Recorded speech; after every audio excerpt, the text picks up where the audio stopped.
The streets of Manila buzzed with noise, the honking of jeepneys, the chatter of vendors, and the footsteps of hurried people. In the middle of the chaos, a thin barefoot boy named Juan stood on a corner holding a battered microphone connected to an old speaker someone had thrown away. His shirt was worn out, his jeans too short, but his eyes carried a quiet fire. He began to sing, his voice smooth and angelic, rising above the noise of the city like sunlight breaking through clouds. At first, people walked by without noticing, too busy with their own troubles, but slowly heads turned. A woman carrying bags stopped, then a group of students gathered, then even drivers rolled down their windows to listen. The sound of his voice touched something deep inside them, a mix of pain and hope wrapped in every note.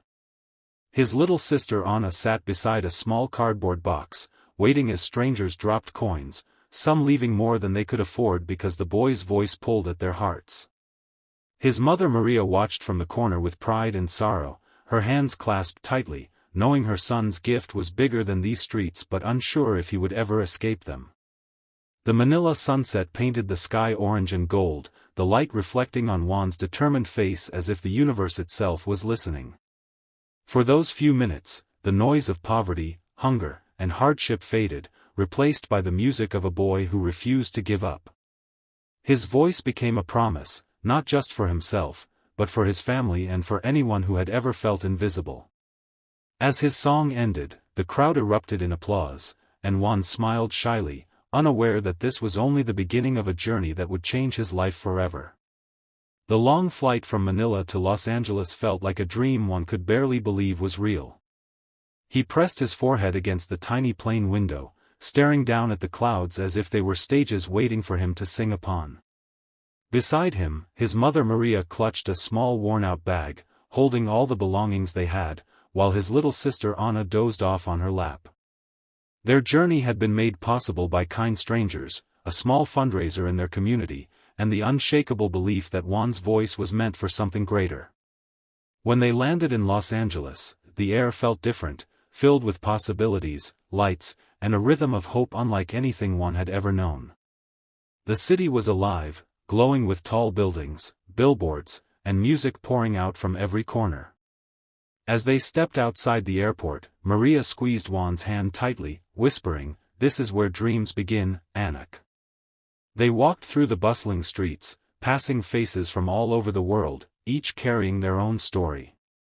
Juan's heart pounded, half in fear and half in excitement, as he realized he was no longer just a boy from Manila, he was now standing at the doorstep of opportunity. That night, as they settled into a small room provided by a sponsor, Juan sat by the window, staring at the glowing skyline of Los Angeles. He imagined the AGT stage, the bright lights, the judges, and the crowd that would soon hear his voice.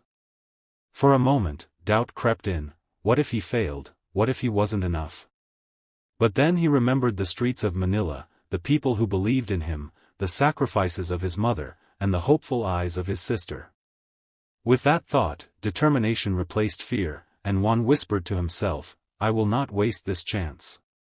Backstage at America's Got Talent, the air was thick with nervous energy, laughter, and whispers from performers waiting for their turn. Bright lights illuminated the corridor, and the distant roar of the crowd leaked through the heavy curtains. Juan stood quietly in the corner, his small hands clutching a microphone that felt heavier than ever before. His mother Maria knelt beside him, brushing his hair gently, whispering prayers in Filipino, while little Anna tugged at his sleeve, telling him he would shine like the stars. Despite his shaky legs, Juan's eyes held a quiet determination, the same look he had when singing on the streets of Manila. Suddenly, a towering figure approached. It was Terry Crews, his warm smile instantly calming. He bent down to Juan's level and placed a strong hand on his shoulder. "You've got this, young man. Just sing from your heart, and the world will listen," he said, his voice filled with encouragement. Juan nodded, taking a deep breath, his chest rising with a mix of fear and courage. All around him, other contestants peeked curiously, whispering about the little boy from the Philippines who was about to step onto one of the biggest stages in the world. The stage manager signaled. It was his turn. The curtain loomed in front of him like a wall, but beyond it waited his destiny. He heard the audience cheering for the performer before him, then the sudden hush as the lights dimmed. Terry gave him a reassuring pat on the back, and Maria kissed his forehead. Juan looked down at Anna, who whispered softly, "Sing for us, Kuya." With that, he walked forward, the curtain parting slowly. The sight of the vast stage, the 4 judges sitting beneath the blinding lights, and the sea of expectant faces took his breath away. For the first time, Juan realized this was not just about singing, this was about proving to the world that a boy from the streets of Manila could stand here too. The theater fell silent as Juan stepped into the center of the stage, the spotlight casting a soft glow on his small frame. The judges leaned forward, curious about this shy boy from Manila, while the audience whispered among themselves, unsure of what to expect. His hands trembled as he adjusted the microphone, his eyes darting toward the massive crowd that stretched into darkness. For a brief moment, fear threatened to overwhelm him, but then he remembered Anna's voice in his head. "Sing for us, Kuya." Taking a deep breath, he closed his eyes and let the first note escape his lips. The sound was pure and haunting, a voice too powerful for a child, filled with pain, longing, and hope. Each word carried the weight of his struggles, the hunger, the nights spent under flickering streetlights, the dreams whispered to the sky. The theater transformed, the chatter died, the restless movements stilled. Every ear listened, every heart leaned in. Sofia Vergara's eyes glistened with tears, Heidi Klum pressed her hands to her chest, Howie Mandel mouthed, "Unbelievable," and Simon Cowell's sharp gaze softened into something almost fatherly. As one reached the chorus, his voice soared higher, echoing through the grand hall like a prayer. The audience rose to their feet, a wave of applause breaking through, but one didn't stop, he sang with his whole soul, his voice shaking the walls yet tender enough to touch every heart. By the final note, the entire theater was standing, some clapping, some crying, all united by the magic of a boy who once sang for coins on Manila's streets. Juan opened his eyes, tears streaming down his face, and for the first time, he truly believed, he was no longer just a street singer. He was an artist, and the world had finally heard him. For a moment after Juan finished, the theater was filled with silence so deep it felt sacred.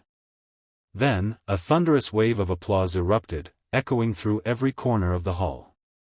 The audience rose to their feet, clapping, cheering, and chanting his name. Juan's chest heaved as he tried to catch his breath, overwhelmed by the sight of thousands standing for him. His mother Maria covered her mouth, tears flowing freely, while Anna clapped with tiny hands, jumping with excitement. The judges leaned in closer, their faces shining with emotion. Heidi praised his angelic voice, Sophia admitted she was deeply moved, and Howie called him a star. But it was Simon who stayed quiet, studying Juan with eyes that seemed to see his entire story written in his song. Then, slowly, Simon leaned forward, and with a small smile, pressed the golden buzzer.